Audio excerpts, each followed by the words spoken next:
어, 한번 처음부터 끝까지 한번 실행해 주세요. 실행해 주시고, 목표는 이겁니다. 무게를 4개의 독립 변수를 가지고서 예측해 보자. 그래서 이런 임포트가 있었고요. 여러 가지 모듈들이나 함수, 클래스 등등이 임포트가 되어져 있습니다. 데이터셋은 fish CSV라고 하는 데이터셋이었었고요. 원래는 159개의 물고기 샘플들이 있었고, 그리고 6개의 물고기의 특성들이 있었어요. 이 중에서 우리는 그 물고기 종류는 퍼크라고 하는 한 가지 종류만 사용을 할 거기 때문에, 종류는 그 회계를 할 때 사용하지는 않을 거고요. 우리가 관심 있는 관심 변수, 타겟이 될 변수는 웨이트고요. 웨이트를 이 나머지 4개의 변수를 가지고서 예측을 하자라고 하는 게 저희의 문제였었습니다. 그래서 퍼크라고 하는 데이터 프레임이 있어요. 퍼크라고 하는 데이터 프레임은 PC 데이터 프레임 중에서 어, 물고기의 종류가 퍼크와 같은 것들만 뽑아낸 그런 데이터 프레임이 퍼크라고 하는 데이터 프레임입니다. 물고기는 전부 56마리가 있어요. 56마리가 있고 컬럼은 동일하고요. 이렇게 생겨 있습니다. 어, 그래서 그 컬럼 이름들 중에서 인덱스 2번부터 끝까지를 잘라내면 독립 변수들이 되겠죠. 네, 그래서 2차원 배열을, 2차원 배열을 이런 식으로 만들어냈고요. 그 다음에 타겟 배열은 그 컬럼 하나만 선택해서 1차원 배열로 만들었습니다. 그리고 훈련 셋, 테스트 셋 이렇게 나눴죠. 훈련 셋, 테스트 셋. 테스트 셋의 비율은 25%, 그리고 난수 C들은 42를 사용을 했습니다. 그리고 그래서 훈련 셋 어떻게 만들어졌는지 뭐 이런 거 살펴봤고요. 어제 요거 했었죠. K 네이버스 리그레서. 기본값으로 객체를 생성했기 때문에 가장 가까운 이유 5개를 찾고요. 그래서 그 5개의 이웃들의 물고기 무게 평균으로 무게의 예측값을 계산하는 그런 모델이 되겠습니다. 그래서 KNN을 훈련을 시키고요. 그 다음에 훈련이 끝난 KNN 모델에서 훈련셋의 예측값을 찾고, 그래서 이 훈련셋의 예측값과 실제값을 서로 비교하면 오차가 얼만큼 발생하는지를 알 수가 있겠죠. 그래서 오차들의 제곱의 평균, MSE를 계산해 봤고요. 그리고, 결정 개수도 따로 계산을 해봤죠. 마찬가지로 훈련이 끝난 모델에서 테스트 셋의 예측값들을 찾아봤고요. 이게 테스트 셋의 물고기 무게의 예측값들이겠죠. 그리고 그 실제값, 그리고 예측값을 서로 비교를 해서 오차들을 계산을 하겠죠. 그래서 민 스퀘어드 에러, MSE, 테스트 셋에서의 MSE를 계산을 했습니다. 그리고 테스트 셋에서의 결정 계수를 계산을 해봤죠. 우리가 가지고 있는 데이터셋은 KNN 모델을 사용을 하게 되면 과소적합을 보여주는 모델이다. 그래서 보통 지도학습인 경우에는 일반적으로 학습된 데이터에 대해서는 좋은 성능을 어, 학습된 데이터에 대해서는 더 좋은 예측을 보여주고 학습되지 않은 데이터에서는 그 나쁜 성능을 보여주는 게 일반적인데 지금과 같이 학습되지 않은 데이터들을 더 적은 오차로 더 잘 맞춘다라고 하는 이런 상황은 어, 흔한 상황은 아니죠. 테스트 셋의 개수나 훈련 셋의 개수가 적기 때문에 일어나는 과소적합 현상이다라고 말씀을 드렸었습니다. 그리고 선형회귀를 해보자. 선형회귀는 이렇게 무게의 예측값을 찾는데, 상수함과 길이에 곱해주는 개수, 대각선에 곱해주는 개수, 그 다음에 키에 곱해주는 개수, 두께에 곱해주는 개수들을 찾는 과정이 선형회귀다라고 말씀드렸죠. 어, 뭐, 여러분들 하셨겠지만 같이 한번 해보도록 하겠습니다. 리니어 리그레션이라고 하는 변수를 하나 만들게요. 생성자 흡수를 하시면 되겠죠. 이렇게. 그러면 이게 그 선형회귀 모델, 선형회귀 모델을 생성을 한 코드가 될 거고요. 그 다음에 이 선형회귀 모델을 훈련셋으로 훈련을 시켜야 되겠죠. 훈련을 시킬 때에는 빅 함수를, 메서드를 사용해 주시면 됩니다. X는 훈련셋, 훈련할 때 사용할 특성 배열을 의미를 하고요. 그래서 여기에는 X 트레인을 주시면 되고, 그 다음에 Y는 Y 트레인을 주시면 됩니다. 이게 선형 회귀 모델을 훈련시킨다라는 뜻이에요. 선형 회귀 모델을 훈련을 시켰다. 선형 회귀 모델을 훈련시켰다는 얘기는 뭐예요? 선형 회귀 방정식을 찾았다는 얘기죠. 선형 회귀 방정식을 찾았다는 얘기는 절편과 개수들을 찾았다는 얘기예요. 선형 회귀 모델이 찾은 그 개수들은 어떻게 알 수 있냐면 어, 코이피라고 하는 속성을 가지고서 찾아낼 수가 있죠. 선형 회귀점 코이피 끝에 밑줄이 들어가 있습니다.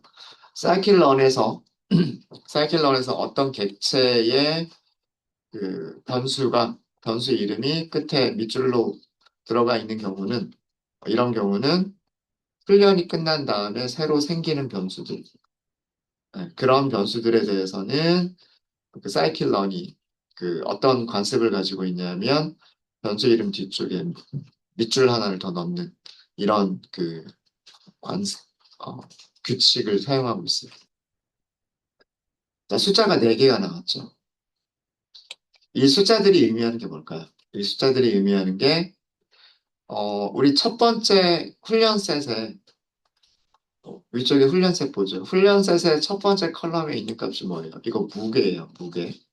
그러면 이 첫 번째 개수가 의미하는 거는 무게에 곱해주는 개수. 이 부분이죠. 죄송합니다. 무게가 아니라 길이였었죠, 길이. 그죠? 훈련셋에서 첫 번째 컬럼에 있는 값은 물고기의 길이였어요. 19cm 이런 길이였었죠. 그 길이에 곱해주는 개수가 요 배열에서의 첫 번째 숫자고요. 그 다음에 그 훈련셋의 두 번째 컬럼에 있는 값이 대각선 길이였어요. 다이어고날이었죠. 그 다이어고날에 곱해주는 개수가 요 두 번째 숫자. 그리고 하이트라고 하는 변수가 있었죠. 하이트에 곱해주는 개수가 요 세 번째 숫자. 그리고 위드스라고 하는 변수 있었죠. 위드스에 곱해주는 숫자가 요 마지막 네 번째 숫자인 겁니다. 이해되셨죠? 음. 그래서 그 얘가 그 선형회귀 훈련이 끝난 얘가 의미하는 거는 훈련이 끝난 선형회귀 모델에서 찾은 선형회귀식의 개수들인 거예요. 랭스에 곱해주는 개수, 다이어고널에 곱해주는 개수, 하이트에 곱해주는 개수, 그리고 어, 위드스에 곱해주는 개수라는 뜻이죠. 그 다음에 개수들만 있는 게 아니라 뭐도 있어요. 여기 보시면 상수항도 있죠. 이 상수항을 절편이라고 얘기하죠. 절편은 리니어 리그레션 점 인터셉트. 인터셉트도 마찬가지예요. 끝에 밑줄이 들어가 있는 변수를 보시면 돼요. 이게 의미하는 거는 이것도 마찬가지로 훈련이 끝난 선형 회귀 모델에서 찾은 선형 회귀식의 상수항. 다르게 얘기하면 Y 절편이에요. 절편. 절편은 숫자가 하나가 나오죠. 숫자가 하나가 나옵니다. 그러니까 어떤 식을 찾았다는 얘기예요. 이런 식을 찾았다는 얘기예요. 물고기의 무게를 예측하겠다. 무게를 어떻게 예측하겠다? 뭐 마이너스 요거 복부터 할까요? 일단 상수항은 이거고, 그죠? 상수항은 이거고, 그 다음에 어 밑으로 좀 쓸게요. 여기다 더하기 하는데 물고기의 길이가 있겠죠. 길이가 있을 거고 길이에다가는 뭘 곱하겠다? 요 첫 번째 숫자. 요거 쓰실 필요는 없으세요. 지워버릴 거니까. 그 다음에 다시 무엇을 더할 거냐면 대각선 길이가 있었죠. 다이어고날. 다이어고날에다가는 어떤 숫자를 곱하겠다? 요 두 번째 숫자를 곱하겠다는 뜻이고요. 그 다음에 하이트가 있죠. 하이트에는 뭘 곱하겠다? 67.34라고 하는 숫자를 곱하겠다는 뜻이고요. 그 다음에 위드스에는 35.34라고 하는 숫자를 곱하겠다는 뜻이에요.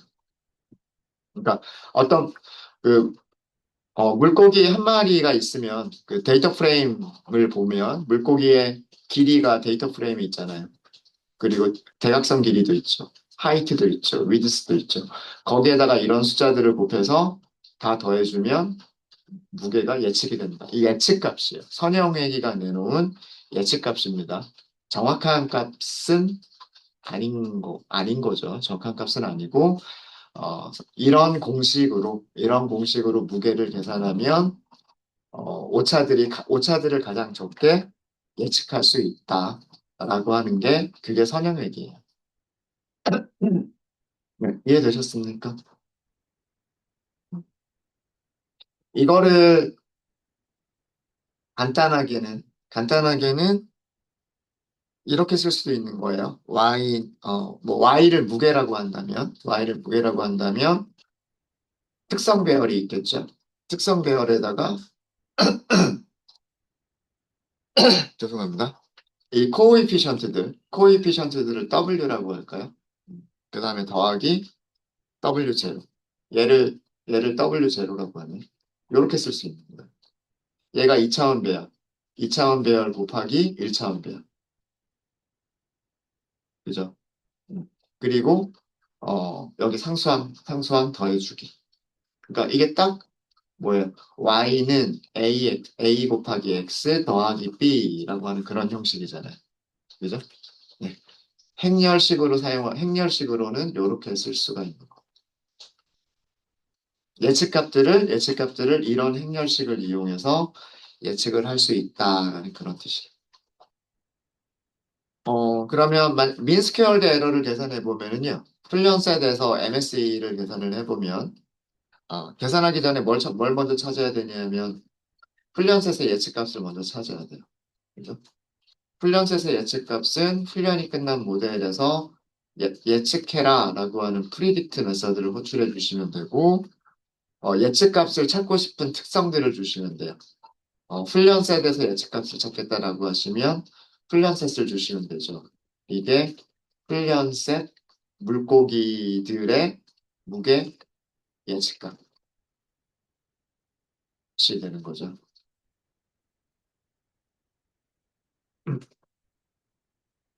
아마 숫자가 몇 개 나왔을까요? 숫자가 42개의 숫자가 나왔을 거예요. 네? 죄송합니다. 예. 여기 KNN이 아니라 리니어 리그레이션이죠. 죄송합니다. 제가 잘못했어요. 리니어 리그레이션으로 예측값들을 찾아야 되죠. 맞습니다. 네, 이렇게 하면 42개의 예측값들이 쭉 하고 나오겠죠. 그죠? 보니까 어떤 것들은 음수도 나오고 있네요. 그러니까 선형회기의 단점일 수가 있죠. 직선으로만 이렇게 예측하다 보면 어떤 경우에는 음수가 나올 수도 있고 또 어떤 경우에는 숫자가 너무 커질 수도 있고 그래서 그 오차들이 KNN보다는 오차들이 좀 크지 않을까라는 그런 게 보여요. 그죠? 자, 이 예측 아까 행렬 곱셈식을 이용해도 예측값들이 나온다 그랬죠. 그거 한번 보여드릴게요. 이 숫자들이 어떻게 계산이 된 거냐 하면, 어떻게 계산이 된 거냐 하면, 이런 식으로 계산이 된 거예요. 풀련 세트가 있죠. 여기에 곱하기를 해요. 무엇을 곱하기를 하냐면, 리니어 리그레션이 찾은 상수항들을 곱하기를 해요. 어, 여기에 길이가 있으면 길이에 곱해주는 상수가 여기 가지고 있죠. 그 다음에 여기 대각선 길이가 있으면 대각선 길이에 곱해주는 상수, 개수가 여기에 있죠. 하이트가 풀련셋에 있고 하이트에 곱해주는 개수가 여기에 있죠. 그 다음에 위드스 두께를 얘가 가지고 있고요. 두께에 곱해주는 개수를 얘가 가지고 있죠. 맞아요. 그러니까 풀련셋 이게 x 곱하기 개수 그리고 더하기 인터셉트 점 인터셉트 요 계산한 값 보시면 어때요? 요렇게 계산합니다.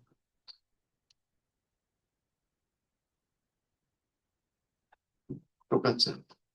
그러니까 선형회기식인 거예요. y는 ax 더하기 b. 그죠? 요거 순서를, 얘가 x고 얘가 a에 해당하는 거죠. 근데 순서는 지켜주셔야 돼요. x를 먼저 쓰셔야 돼요. 왜 그러냐면, 모양이 맞아야 되니까. 모양이 맞아야 되니까. 그죠? 행렬식으로 쓰면 이렇게 되는 거예요. x 곱하기, 그 다음에 어떤 개수들, 그리고 더하기 상수항. 이런 선형회기식. 이게 선형회기식인 거죠. 행렬을 이용한 선형회기식이에요. 뭐 이렇게 쓸까요?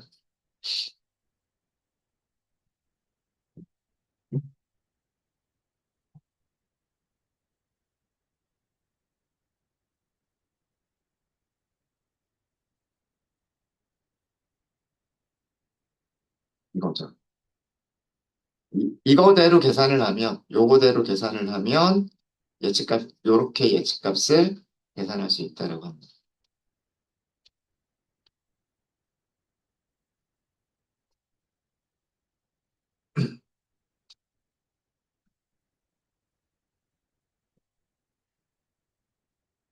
자, 요거 잠깐만 우리 복수 좀 하고 갈까요? 되게 중요해서. 자, 얘가 훈련 세트잖아요. 그죠? 훈련 셋 어떻게 생겼어요? 그냥 X라고 하나 했습니다. 훈련셋 어떻게 생겼냐면 훈련셋은 컬럼 4개를 가지고 있어요. 그죠? 물고기 길이, 그 다음에 대각선 길이, 그 다음에 물고기의 하이트, 물고기의 위드스 이렇게 가지고 있죠. 여기에 숫자들을 이렇게 가지고 있단 말이에요. 그죠? 여기다 곱하기를 하겠다고 했어요. 곱하기를 하겠다고 했는데 그게 저는 뭐라고 썼냐면 W라고 쓴 거예요. 여기 코이피션트죠. 코이피션트 몇 차원 배열이에요? 우리 위에서 썼잖아요. 코이피션트가 몇 차원 배열이냐면 1차원 배열이었어요. 숫자 4개 가지고 있었죠. 숫자 4개 가지고 있었단 말이에요. W1, W2, W3, W4 이렇게 4개의 숫자를 가지고 있었던 그 1차원 배열이었었죠. 곱하기 어떻게 한다 그랬어요? 곱하기는 요렇게 요렇게 곱하기를 한 거로 그랬죠. 맞아요? 그러니까 물고기 길이 곱하기 첫 번째 개수. 그죠? 물고기 대각선 두 번째 개수. 물고기 키 세 번째 개수. 물고기 그 두께 그다음에 네 번째 개수. 이렇게 하면 물고기 한 마리에 대해서 숫자가 나오겠죠. 맞아요? 그리고 그 다음에는 두 번째 물고기들이 있겠죠. 그죠? 그 두 번째 물고기도 똑같이 랭스는 W1이랑 곱하고 다이어고널은 두 번째 개수랑 곱하고 하이트는 세 번째 개수랑 곱하고 얘는 네 번째 개수랑 곱하겠죠. 딱 선형의 기식이잖아요. 그죠? 행렬의 곱셈이 딱 선형의 기식인 거예요. 그 다음에 여기다가 뭐 더해줬어요? 이게 상수항. 그죠? 그 상수항이 마이너스 610이라고 나온 거잖아요. 그러니까 요렇게 계산된 값 마이너스 610, 요렇게 계산된 값 마이너스 610. 요런 식으로 하면 무게가 계산이 돼서 나온다는 걸 그런 거예요. 그러니까 딱 AX 더하기 B라고 하는 그런 식인 거예요. 이게. 우리가 1차 방정식, 1차 함수 방정식 그러면 y는 a 곱하기 x 더하기 b라고 생각하잖아요. 어, 행렬을 이용한 식이 딱 그 형태인 거예요. 그 형태인 거. 네. 그래서 이렇게 훈련셋의 예측값들을 찾아볼 수가 있고, 예측값들을 찾아볼 수가 있고, 예측값이 있으면 MSE를 계산할 수가 있어요. MSE는 약자가 mean squared error죠. 여기에 실제값, y-true는 실제값을 의미하고요. 훈련 세트의 레이블이 실제값이겠죠. 그리고 YPRED는 예측값을 의미하고요. 예측값은 바로 위에서 계산했잖아요. Train Predict. 이게 네, 그냥 영어로 쓸 때는 Train MSE. 훈련 세대에서의 MSE. 5340이 나왔습니다. 그리고 여기에다가 루트를 씌워줄까? 여기다 이렇게 루트를 씌워주면 그거를 루트 민 스퀘어드 에러라고 해서 RMSE라고 얘기를 하죠. 요 값만 그 비교를 해보시면은요, 여기에 우리 여기 있죠. KNN 있죠. KNN 훈련셋 MSE 계산된 부분 보시면 2986이었었고요. 그 다음에 지금 MSE를 보면 5300이기 때문에 에러들의 제곱의 평균이 커졌죠. 그러니까 에러들이 더 커졌다는 얘기예요. 에러들이 더 커졌다는 얘기죠. 어, 아까도 말씀드렸지만 음수로 예측하는 것들은 에러가 크겠죠. 그리고 다른 숫자들을 보더라도 아마 조금씩 그 에러들이 더 큰 것 같아요. 그래서 MSE가 이렇게 나오고요. 그 다음에 또 하나의 평가 지표가 결정계수잖아요. 결정계수는 리니어, 리그레션, 점, 스코어 이렇게 하시면 되고요.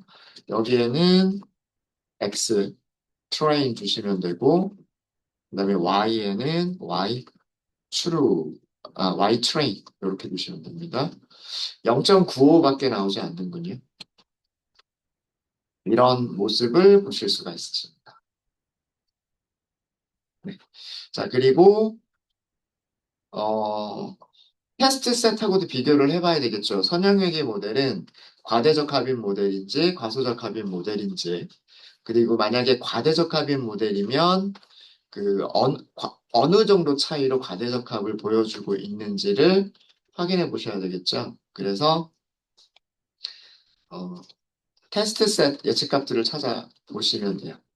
테스트 셋 예측값은 마찬가지로 리니어, 리그레션, 덤, 프리딕트 여기에 테스트 셋 이렇게 넘기시면 돼요. 이렇게 계산한 게 뭐냐면 테스트 셋에 있는 물고기들의 무게의 예측값들을 찾아본 거죠. 이건 출력 안 할게요. 네. 그래서 얘를 실제 값하고 비교해 보시면 되겠죠. mean squared error를 계산하기 위해서 실제 값은 y 테스트 레이블들이 실제 무게들을 가지고 있고요.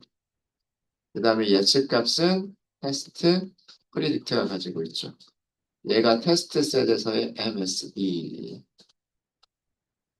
훨씬 크죠. 지금 보시면 트레이는 훈련 셋에서 MSE는 5340인데 12140이 나오고 있어요. 그죠? MSE가 더 안 좋아진 거예요. 즉, 에러들의 제곱의 평균을 했더니 평균값이 더 안 좋아졌어요. 오차가 더 커졌다는 얘기죠. 훈련 셋들에 비해서 오차가 더 커졌다는 얘기입니다. 그럼 결정 개수가 0.95보다도 더 안 좋게 나올 거예요. 그렇죠? R2, 그냥 스코어 이렇게만 하시면 되고 X 테스트 그리고 Y는 Y 테스트 0.87밖에 안 나오는군요. 0.87밖에 없나.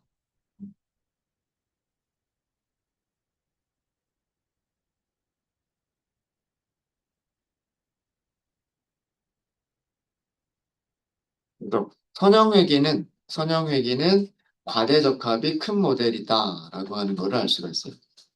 그래서 결론은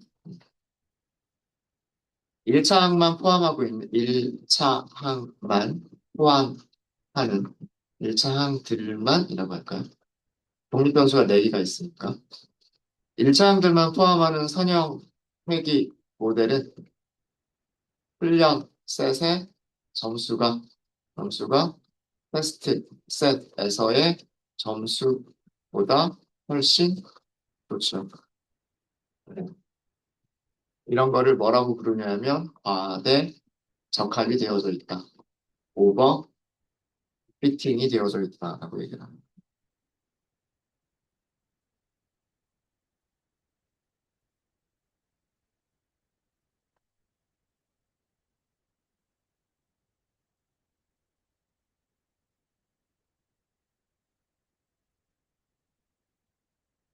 다시 얘기해서 훈련 셋에서는 오차들이 적게 예측을 하고 있는데 테스트 셋에서는 오차들이 크게 예측을 하고 있다.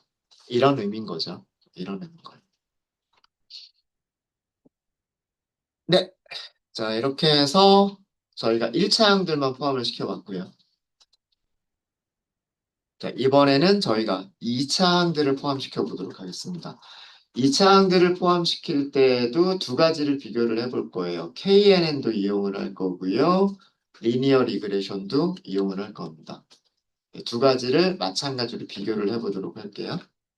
그래서 목차로 2차 항은 2차 항들을 포함하는 회귀라고 하도록 하겠습니다.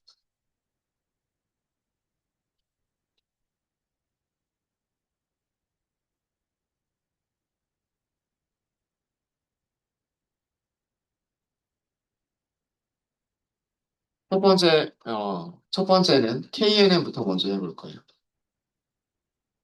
자, 자, 우리 X 트레인 좀 볼게요.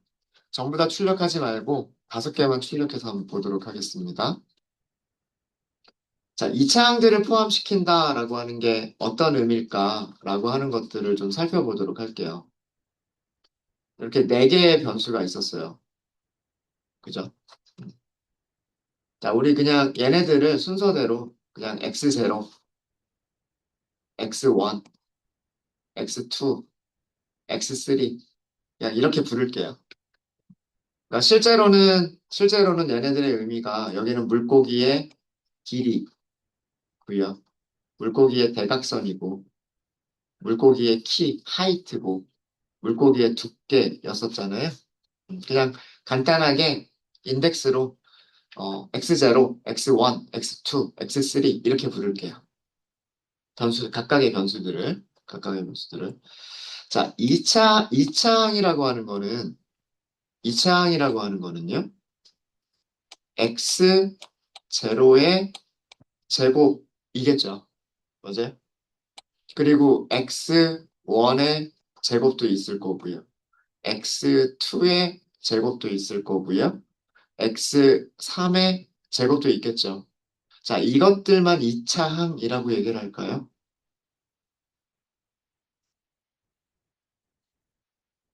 요렇게 두 개의 변수를 곱해준 거는 x0 곱하기 x1. 이것도 2차항 아닌가요? 그죠? 변수 두 개가 곱해져 있으니까 요것도 2차항이란 말이에요. 그러니까 2차항이라고 해서 제곱한 것들만 생각하시면 안 돼요. x0라는 변수와 x1이라고 하는 변수를 곱해준 것도 2차예요. 1차가 아닌 거죠. 2차잖아요. 변수 두 개를 곱했으니까. 그러면 x0와 x2를 곱해준 거. x0 곱하기 x2. 요것도 2차항이죠. 그 다음에 x0와 x3을 곱해준 것도 2차항이에요. 더 있겠죠. x0, x1은 요거는 교환법칙 성립하니까 숫자에서는 교환법칙 성립하니까 요렇게 곱하는 건 의미가 없고, 요렇게 곱하는 것도 이차항이죠. 그러니까 x1 곱하기 x2도 이차항이고요. 그 다음에 x1 곱하기 x3도 이차항이에요. 그리고 또 있죠. 마지막으로 요것도 있죠. x2 곱하기 x3. 요건 제로입니다. 제로. 네. 요것도 이차항이란 말이에요. 그래서 독립변수가 이렇게 4개가 있으니까 이차항이 전부 몇 개가 나올 수 있냐면 만들어낼 수 있는 조합이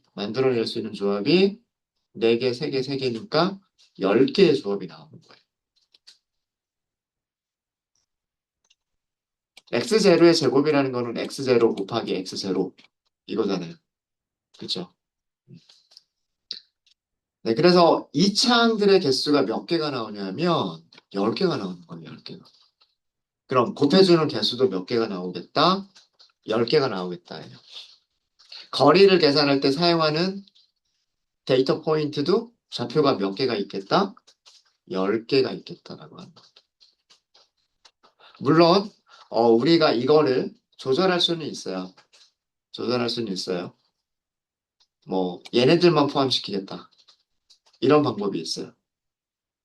얘네들만 포함시키겠다라는 방법도 있고 아니면 얘네들 전체를 포함시키겠다라고 하는 방법도 있어요. 얘네들만 포함시키겠다라고 하면 요거는 폴리노미얼 피처스를 사용할 수는 없고요. 우리가 수작업을 좀 해줘야 돼요. 수작업을 해줘야 되고 폴리노미얼 피처스를 이용하게 되면 어, 다른 변수들끼리 곱한 이차항도 포함을 시키겠다, 포함시키지 않겠다라고 하는 거를 하실 수가 있으세요. 그러니까 독립변수가 많아지면 많아질수록요, 만들어낼 수 있는 이차항들의 조합이 굉장히 많아지겠죠. 그렇죠? 네. 독립변수가 딱 4개밖에 없어, 4개밖에 없지만 이차항들을 고려하니까 데이터 포인트가 10차원이 돼버린 거예요. 그러니까 독립변수가 10개로 늘어나 버리는 거죠. 이차항을 포함하는 것들이. 그죠? 뭐, 네. 그래서 이런 것들을 우리가 하나씩 하나씩 수작업으로 추가하기에는 복잡하겠죠. 뭐, 4개 정도까지는 어떻게든 할 수 있을 것 같은데, 만약에 데이터 프레임에서 컬럼이 10개짜리다. 그죠? 그럴 수도 있잖아요. 정말 데이터를 막 수집을 해가지고 어떤 물고기 하나에 대해서 특성을 조사를 하는데 10개의 특성들을 조사할 수도 있겠죠. 뭐 물고기의 길이들만이 아니라 뭐, 뭐 물고기의 색깔이라든가 뭐 비늘, 뭐 종류라든가 뭐 이런 것들을 포함시키다 보면 변수들이 되게 많아질 거 아니에요. 그렇겠죠? 음. 그러면 또 걔네들의 이차항들을 다 포함시키겠다라고 하면 굉장히 많은 항들이 생길 수가 있게 되겠죠. 그래서 사용하는 게 뭐냐면 폴리노미얼 피처스를 사용을 하는 거예요. 폴리노미얼 피처스 객체를 만들어 볼게요. 폴리라고만 할까요? 그냥 간단하게. 폴리노미얼 피처스 이렇게 하시면 됩니다. 중요한 게 요거 3가지예요. 디그리, 인터랙션 온리, 인클루드 바이어스.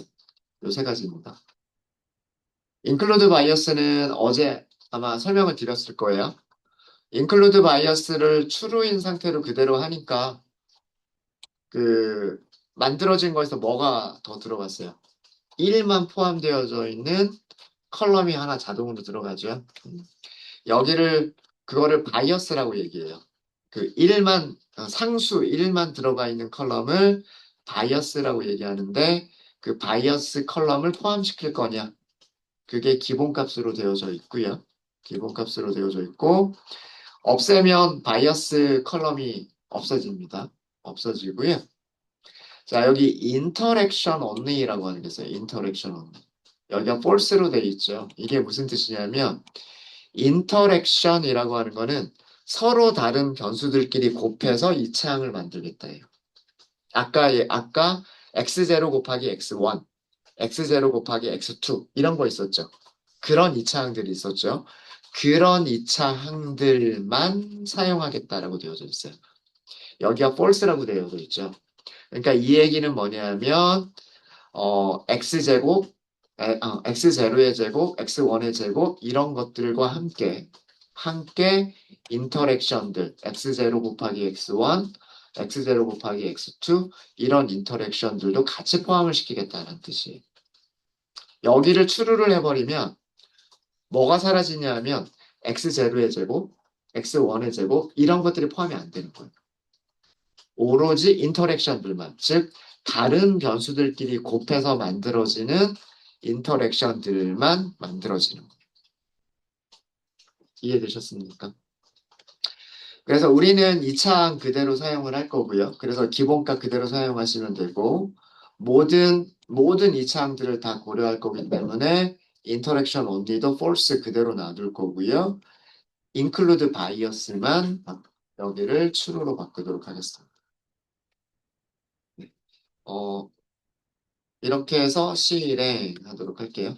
이 파라미터에 대한 것들은 밑에서 텍스트 셀로 정리를 해드리도록 하겠습니다. 폴리노미얼 피처스 생성자의 파라미터.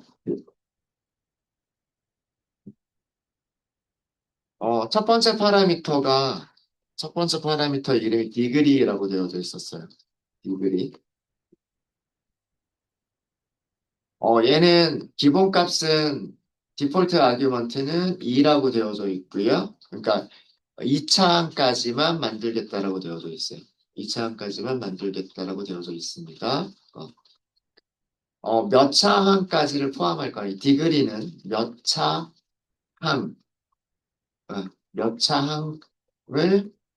만들 거냐, 몇 차항을 만들지를 결정을 하는 거예요.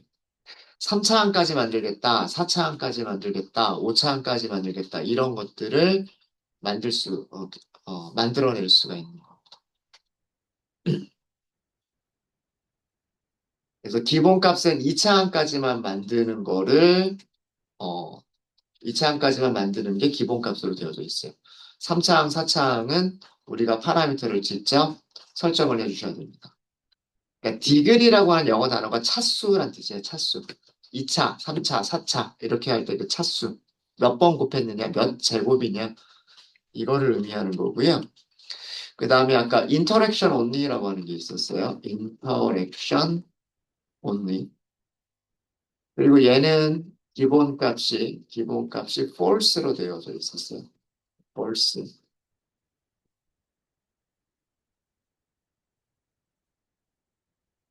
그러니까 인터랙션만 고려할 것이냐, 인터랙션만 고려하는 것이 아니다라는 뜻이에요.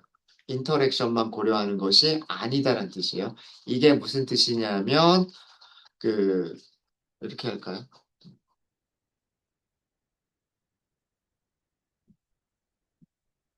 인터랙션 only가 false인 경우, 기본값인 경우부터를 먼저 볼게요. 이런 경우에는 어떤 항들이 추가가 되는 거냐면 어, 이렇게 쓰는 게 좋겠네요. 요 안에다가 이렇게 써. 요거는 그 미첨자고요. 미첨자고 그다음에 요거는 위첨자. 좀 보기가 별로 안 좋은가요? x0의 제곱이라는 뜻이에요. x0의 제곱. x0의 제곱. 그다음에 뭐 x1의 x1의 제곱. 좀 보기가 별로 안 좋네요. 보기가 별로 안 좋네요. 아, 제곱. 괜찮은가요? 아닌가? 그닥 별로 보기가 좋아 보이지가 않네요. 가로를 묶으면 좀 좋아지는구나. 조금 나은가요? 조금 다르게 보이긴 하는군요. 여기는.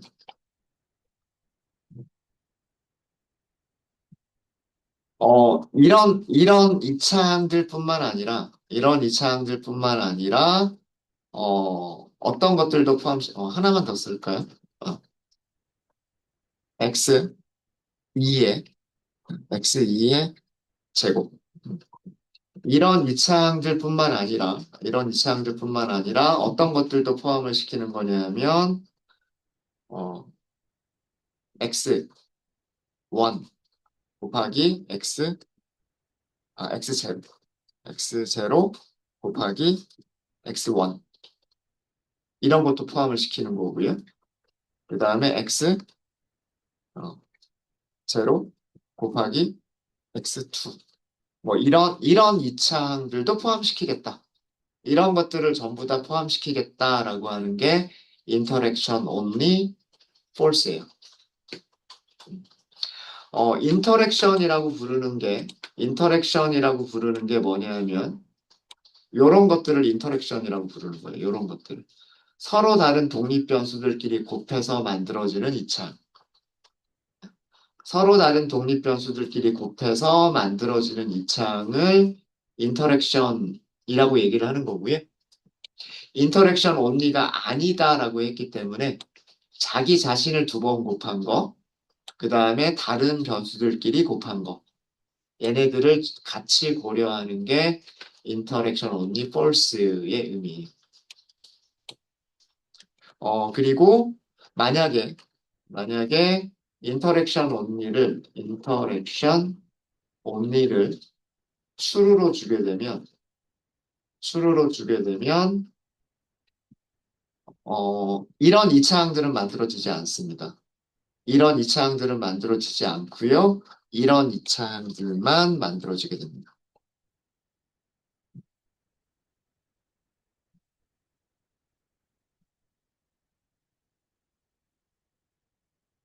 이해되셨어요? 네, 제가 정리해드린 게 어떤 의미인지 아시겠죠? 인터랙션 온리가 아니다라고 했을 때는 이런 이차항들이 같이 만들어지게 되는 거고요. 인터랙션들만 쓰겠다라고 했을 때는 서로 다른 독립 변수들끼리 곱한 그런 그 이차항들만 만들어진다라는 그런 뜻이에요. 그리고 마지막 세 번째 파라미터가 뭐였었냐면 include bias였었죠. include bias. 얘는 기본값이 true로 되어져 있어요. 기본값이 true고, 이걸 true로 주면 상수항, 그러니까 숫자 1이 들어가 있는 컬럼이 포함이 되고요.